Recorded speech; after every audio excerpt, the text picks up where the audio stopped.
¿Cómo vamos? ¿Están viendo la pantalla? Sí, Sí, profe. señor. A ver, ya se cerró, entonces ya iba otra vez. ¿Cómo vamos hasta ahí? ¿Estamos siendo claros? ¿Sí sirve algo o no? Cuéntenos. Sí, sí, señor. Sí, sí, señor. Pero sí, ¿Cómo? se escucha un poquito bajito. No se escucha Ah, tan fuerte, pero sí. es que no hay, no, ya quítate de buscarle más volumen a este, pero es que este muchacho habla muy bajito, ¿sí o no? Sí. Bueno, bueno, pero ahí va, básicamente, observen que aquí ya nos está hablando, ¿cierto?, de lo que son las diferencias entre las normas contables y fiscales, que esa es una de los impedimentos para haber establecido y una de las NIT, ¿no? Bueno, ahí los dejo entonces con el viejo del mundo 3.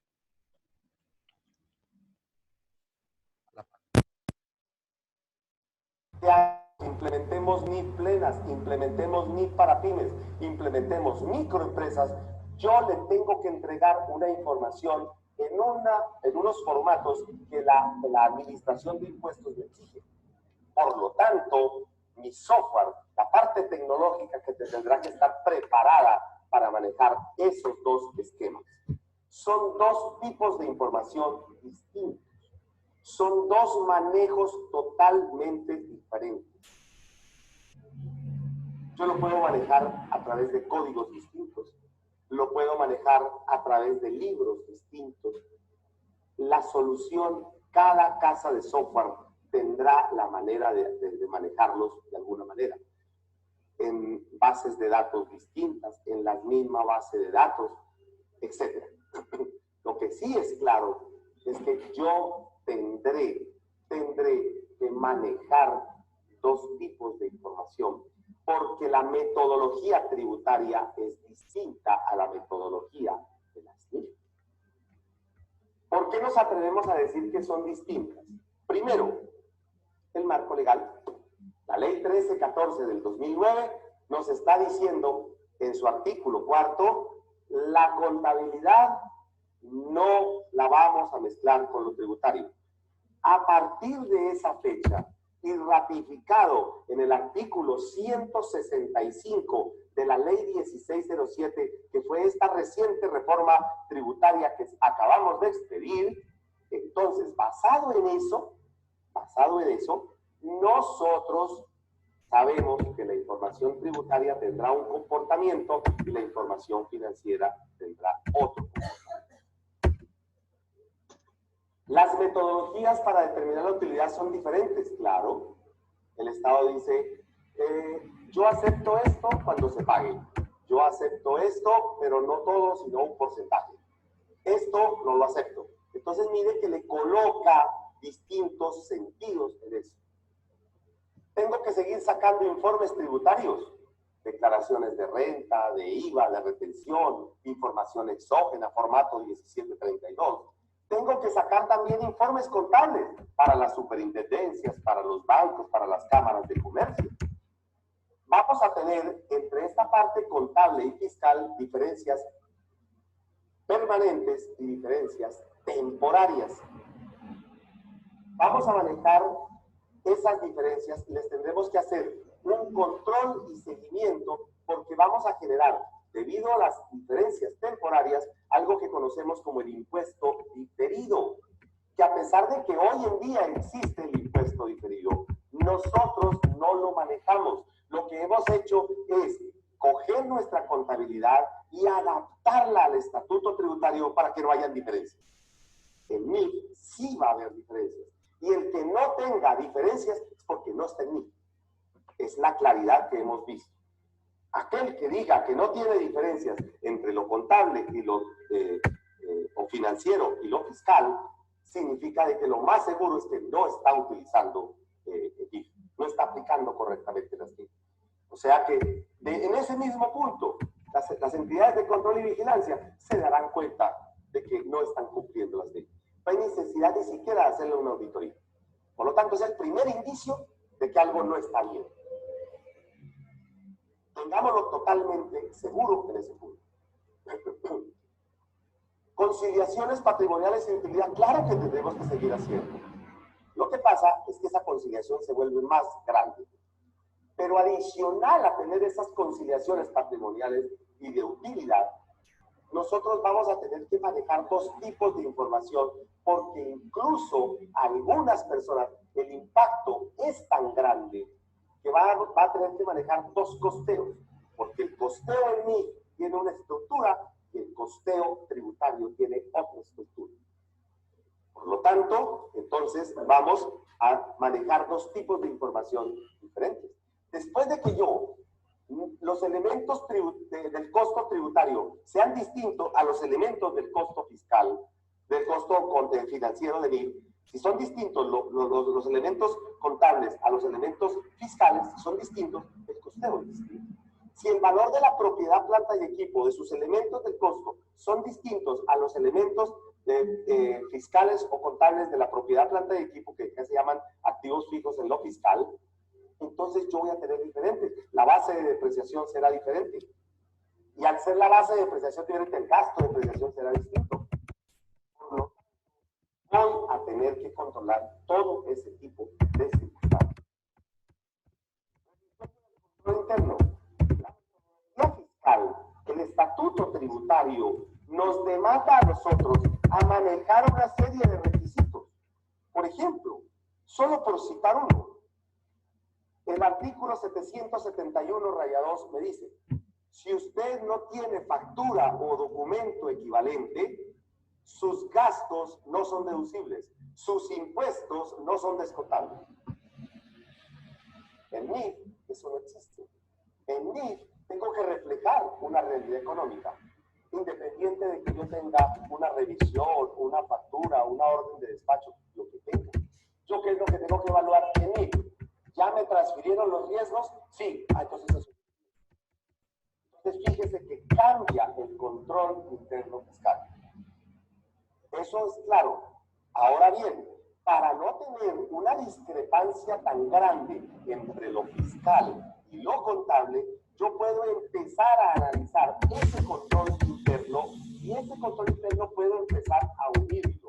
Por ejemplo, señor proveedor, cada vez que usted me envíe a mí la mercancía, envíeme de una vez la factura. Es un requisito. Si usted no me envía la factura, de pronto yo puedo pensar en cambiar de proveedor. Estoy diciendo cualquier caso. Por lo tanto, eso hay que evaluarlo. No se trata simplemente con saber que la metodología NIF es de una manera y la metodología fiscal es de otra, sino, bueno, ¿cómo hago para que estas dos formas que son distintas puedan convivir? Entonces, evaluemos ese control interno y mejorémoslo y rediseñémoslo, coloquémosle unas nuevas condiciones de tal manera que me permitan a mí, pues, no estar en una locura de información manejando dos momentos distintos, sino tratar de que sea lo más natural posible esta transición. Por último, en este punto de diferencias, los mecanismos de requerimiento y sustentación de cifras, yo tengo que mantenerlos. ¿Por qué? Si a mí la superintendencia respectiva me pide sustentar unas cifras, yo tengo que estar en la plena capacidad de responderle por qué obtuve una determinada cifra. Y si las entidades tributarias me dicen a mí qué tipo de información requieren, entonces, porque necesitan analizarlo, porque necesitan verlo de otra manera, yo tendré que estar en capacidad, independientemente de que tenga NIF o no tenga NIF. A las entidades tributarias, hasta el año, estamos pensando que es alrededor del año 2019, porque dice el artículo 165 de la ley 1607, reforma tributaria, nos dice 4 años después de la aplicación. Estaríamos entendiendo si la aplicación es 2015 o si hasta el 2019. Pero no sabemos si es el 2019 o el 2020. De cualquier manera, es demasiado tiempo. Y en este momento, por culpa de que la DIAN no hizo su tarea de capacitación, nos ha puesto a manejar dos tipos de información muchísimo más diferente que en cualquier otro tipo de países. En muchos países el trauma tributario no ha sido tan grande. En Colombia, de verdad que hay un impacto grande. A mí me gustaría que la gente analizara simultáneamente qué es lo que tengo que hacer en mí y cuál es la metodología fiscal. Y se van a dar cuenta que hay bastantes diferencias. Voy a tratar en algunos aspectos de mostrarles unas diferencias para que se den cuenta ustedes lo importante de tener claro estos conceptos.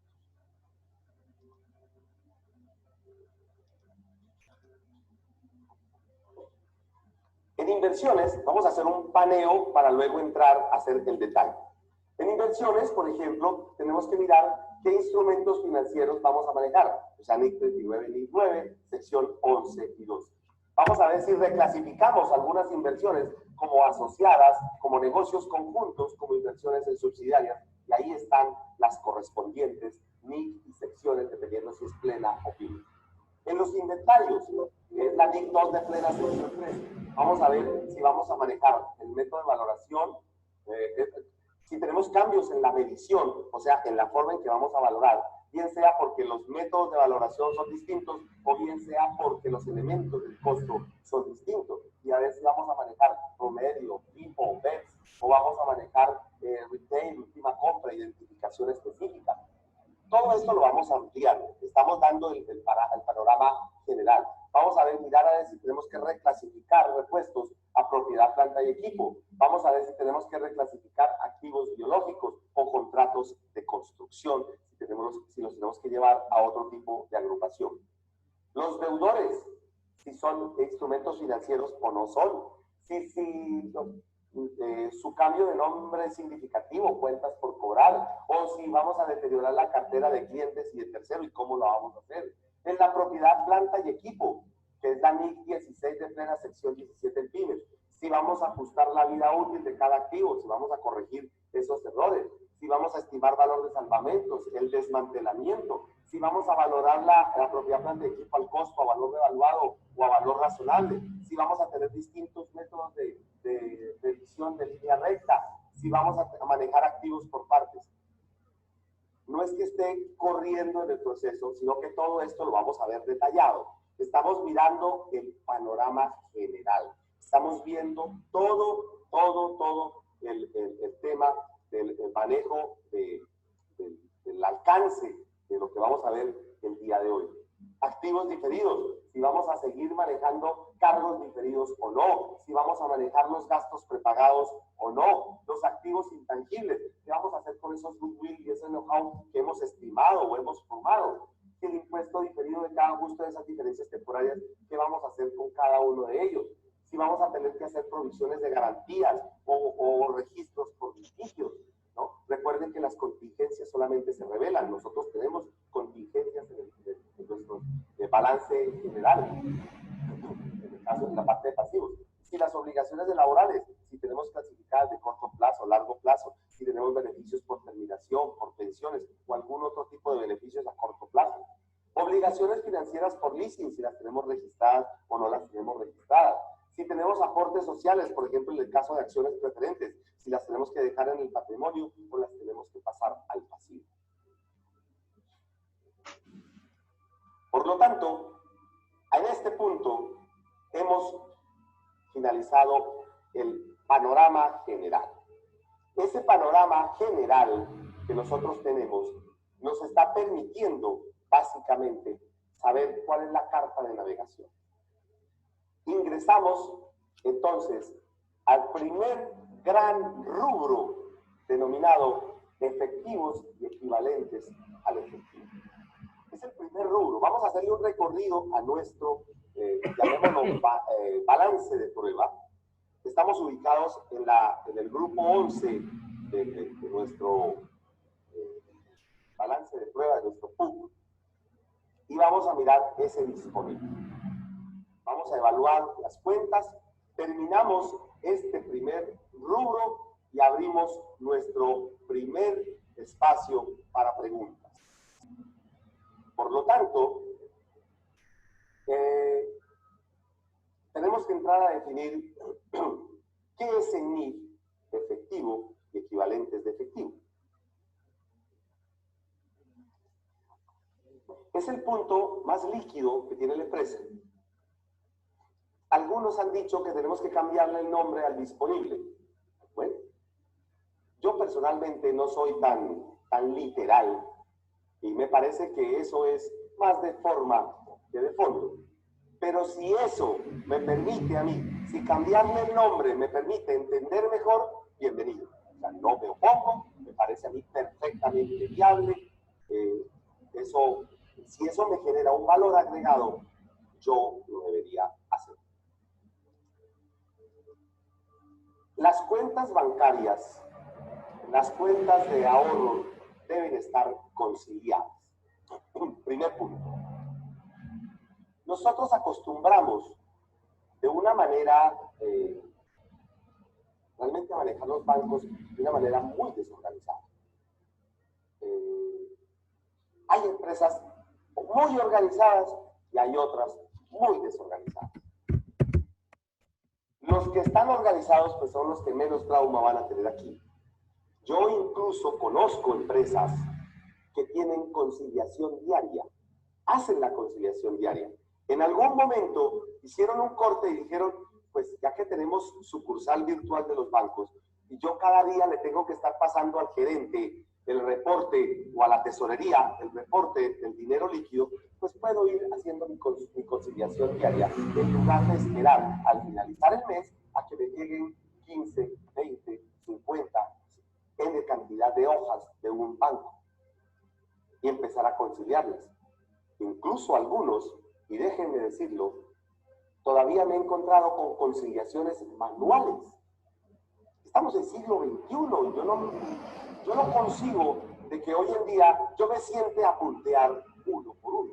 Lo mínimo que debería tener yo es una herramienta que me permita conciliar de manera automática, que tenga yo de alguna manera un mecanismo de control de ese tipo de cosas. Por lo tanto, las partidas conciliatorias, vamos a analizarlas. ¿Por qué debo tenerlas controladas? Primero, las cuentas por cobrar. Estamos hablando específicamente de las consignaciones sin identificar. Hay ahorros absurdos que generan algunos clientes. Por no cancelar un determinado valor que el banco cobra para identificar quién me consigna, someten al área contable a un desgaste de tener que si alguien le consigna un valor, tener que estar buscando en el grupo de la cartera a ver qué valor fue el que me pagó, quién me pagó, luego llamar al cliente, luego verificar si me pagó lo que yo estoy pensando, lo que no estoy pensando, casi que organizar un conjunto de situaciones. ¿Y esto por qué ocurre? Porque resulta que nosotros hacemos una retención y el cliente hace otra retención. Resulta que el cliente se descontó una nota a crédito, resulta que nosotros no. Entonces el valor no es exactamente igual al que tenemos en la contabilidad. Como no es exactamente igual, el cliente me paga una determinada circunstancia, pues yo tengo un valor perdido, lo tengo sin ninguna forma de reconocimiento. ¿Qué hago? ¿Cómo me afecta este rubro? Este rubro me afecta a mí, entonces, de que yo tengo la cartera sin valor. Una determinada entidad de control y vigilancia sugirió que se creara en el grupo de las cuentas por cobrar una subcuenta denominada consignaciones pendientes por identificar. Señores, hemos trasladado el problema del banco a las cuentas por cobrar. Es decir, hemos cambiado de nombre el problema, pero no tenemos la solución. La solución es contar con una herramienta que me permita identificar quién me está pagando. Porque si no, las cuentas por cobrar están equivocadas. Yo conozco casos en los cuales las personas han tenido que acudir al banco y la respuesta del banco se puede demorar 1 mes, 2 meses, 3 meses. Entonces, cuando estamos haciendo la auditoría respectiva de los saldos, el área contable responde, pero don Edmundo, todavía el banco no me ha dado respuesta. ¿Cómo le soluciono este problema? A veces no cuantificamos el desgaste y lo que le cuesta al área contable poder localizar una información en lugar de cancelar un valor y tener nuestra información al día de alguna manera. Eso se los dejo para que ustedes lo analicen. Pero ese para mí no es el problema. El problema es el que sigue. Cuentas por pagar y cheques girados y no cobrados. que es, me perdonan el término, es aberrante.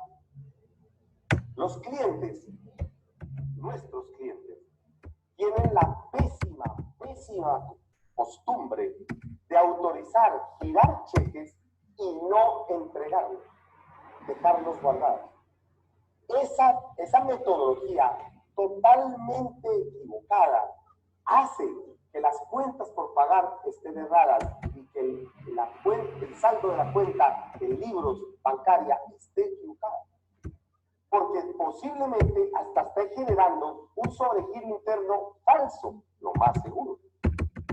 Hoy en día, con la tecnología, que no es sino autorizarle al banco que me haga una transferencia y ya queda abonada en la cuenta, a lo sumo al día siguiente, eso me quita una cantidad de problemas. Pero resulta que nuestros clientes han encontrado en las cuentas bancarias una nueva fuente de financiación. Es decir, la factura se vence una determinada semana. El proveedor llama a verificar si tiene listo su cheque. Fíjense que todo lo que estoy describiendo no tiene que ver nada con las NIF. Es nuestro proceso el que enreda la implementación de las NIF. Porque si tengo aquí, porque NIF, eso significaría que tengo errada la cuenta por pagar, punto. Ahora es, ¿cómo soluciono eso? Pues tengo que cambiar mi procedimiento. Mi cliente dice que llame a la siguiente semana. Luego, ya autorizaron el pago, pero todavía no hemos hecho el cheque. Siguiente semana, ya hicimos el cheque, pero no lo ha firmado. Siguiente semana, ya se firmó, pero está guardada en la caja fuerte. Siguiente semana, ya salió de la caja fuerte y lo tiene en tesorería. Siguiente semana, y así sucesivamente, hasta que por fin lo entregue. Todo ese tiempo, que a veces puede transcurrir hasta 1 o 2 meses más que se toman, es por la desorganización del flujo de caja. Eso no tiene que ver nada con las NIF. El problema es que no sabemos manejar un flujo de caja, no sabemos manejar un adecuado financiamiento, si acaso necesitamos, no sabemos manejar el dinero. Y por no saberlo manejar, entonces utilizamos alternativas que no son adecuadas y lo que hacen es entorpecer el proceso. Por eso, cuando yo voy a sacar información exógena, tengo un poco de problemas, porque tengo que generar un poco de discrepancias al finalizar el año. Porque según mi contabilidad yo ya pagué, pero según la realidad económica no he pagado. ¿Por qué? Es que el cheque todavía no tiene la tesorera abajo, o la persona que entrega los cheques, o están en la caja fuerte. En fin, entonces no tenemos una cultura en este punto. Moneda extranjera, entonces tenemos que irnos a la NIC 21, si estamos en plenas, o a la sección 30, si estamos en pymes. ¿Para qué? Para coger el saldo de moneda extranjera y llevarlo a la PRM, que es nuestro caso, la tasa representativa del mercado, al cierre del ejercicio. Por lo tanto, allí es donde menos problemas tengo. Y no deberíamos tener problemas en cuentas bancarias. Lo que nos genera problemas es la pésima forma como manejamos el dinero. Cheques posfechados, otro problema. ¿Por qué los cheques posfechados? Usted se encuentra a veces en la cuenta de caja, en la cuenta de disponible, una cuenta llamada cheques posfechados recibidos. Es decir, a la empresa le entregaron un cheque posfechado y lo metió en caja. Y cuando lo metió en caja, canceló la cuenta por cobrar. Señores, un cheque posfechado recibido tiene todavía viva la cuenta por cobrar. El hecho de que yo tenga un cheque no me garantiza nada, y menos en un país latinoamericano como Colombia. ¿Por qué? Porque yo incluso consigno el cheque posfechado y el día que lo consigno, pues puede sencillamente salir devuelto. Un cheque posfechado entregado.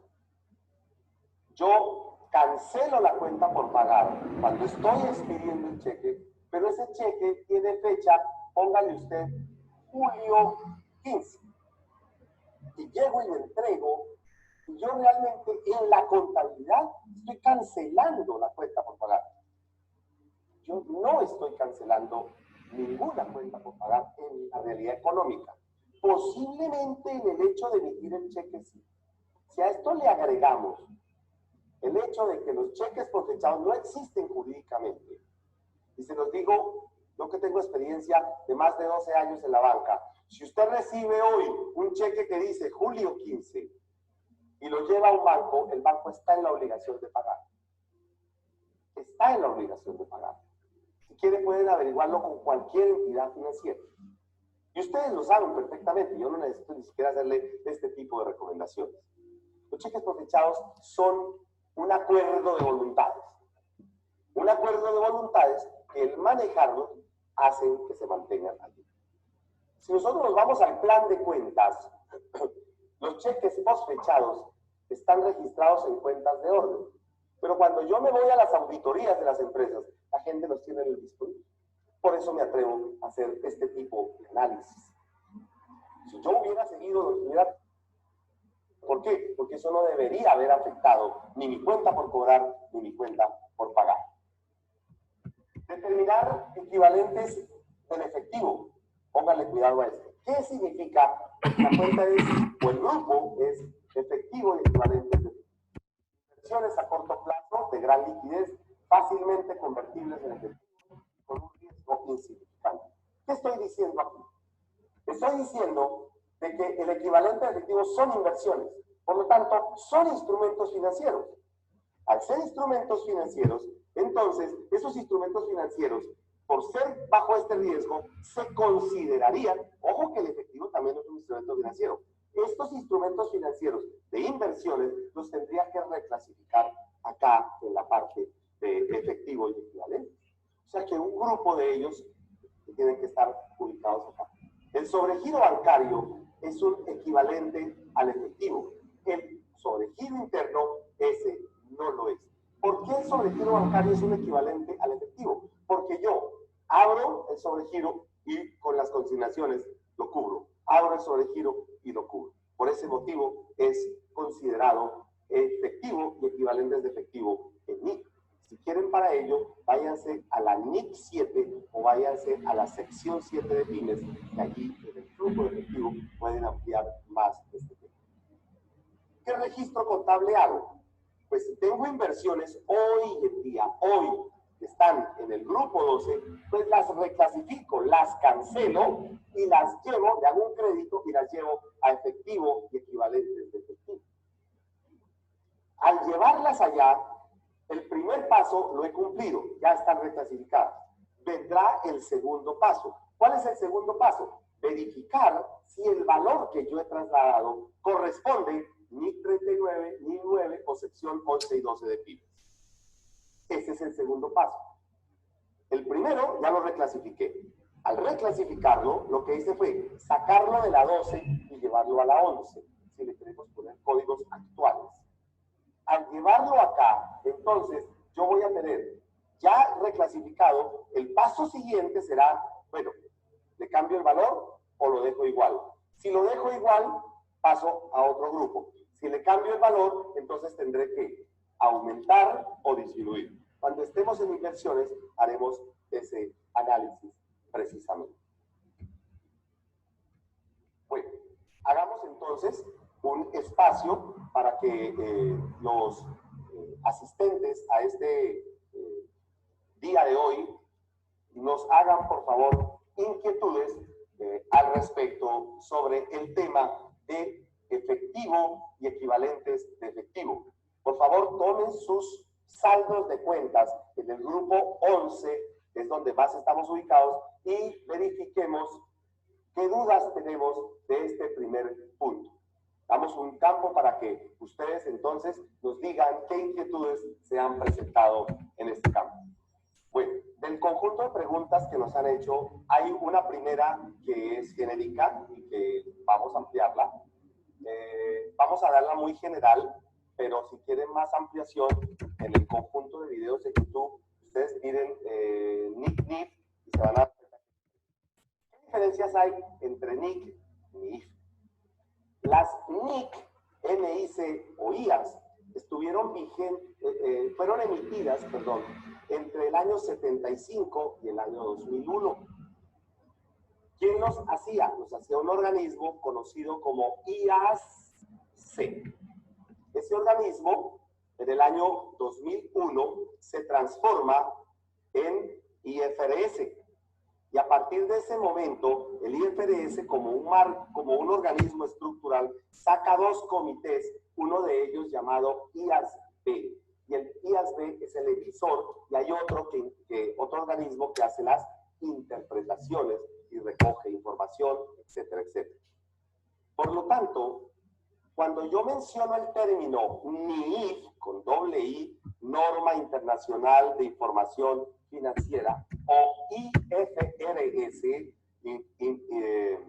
International Financial Reporting Standard, estoy hablando de un solo marco, cuya nomenclatura, unas tienen IAS y otras tienen IFRS. Las IAS, que son las NIC, son las que habían sido emitidas antes del 2001 y que se trajeron para que continúen, porque pues si estaban buenas, ¿para qué las vamos a anular? Esto sería un absurdo. Venga, acabemos con todas estas NIC y ahora todo se va a llamar IFRS. No, se mantienen los estándares anteriores. Lo que pasa es que estos estándares han ido disminuyendo porque la fundación IFRS Foundation, ha emitido nuevos estándares.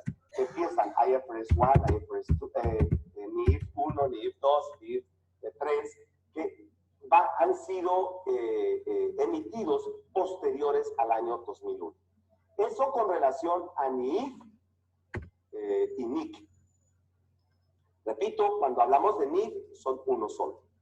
Segundo, cuando ustedes ven el término NIF, N-I-F, cuando hablamos del término NIF, es normas de información financiera. Es decir, cualquiera de los tres grupos que tenemos, en este caso en Colombia, NIF plenas, NIF para pymes o NIF para microempresas.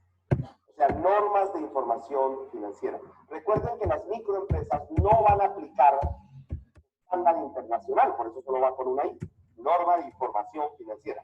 Entonces, fundamos NIF con NIF. ¿Qué diferencia hay entre NIF plenas y NIF para pymes? El estándar pleno es el que ha estado toda la vida en vigencia, desde el año 75, que fue la fecha de emisión del primer estándar. Hace de que ese estándar que tiene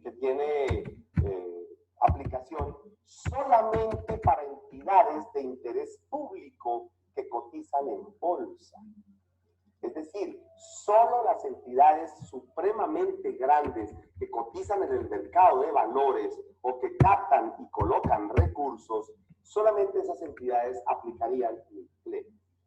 Eso no significa que las demás no lo puedan aplicar.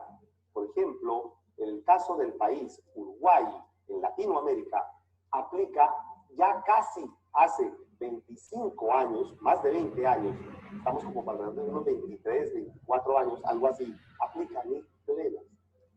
No sé si con total formalidad o al principio tuvieron problemas, pero allá no se pusieron a crear ningún marco distinto, sino que cogieron los estándares internacionales. Y es para todo tipo de empresas. O sea que ellos están acostumbrados a que todo maneje NIF plenas. Lo único que hicieron fue que para las empresas más pequeñas escogieron cuáles aplicaban y cuáles no aplicaban. Segundo, las NIF pymes nacen en el año 2009 y nacen por injerencia mundial, entre ellas las Naciones Unidas y un grupo que se denominó la Comisión de las Naciones Unidas para la Investigación y el Desarrollo. Ese grupo incluso llegó a sacar una propuesta denominada ISAR.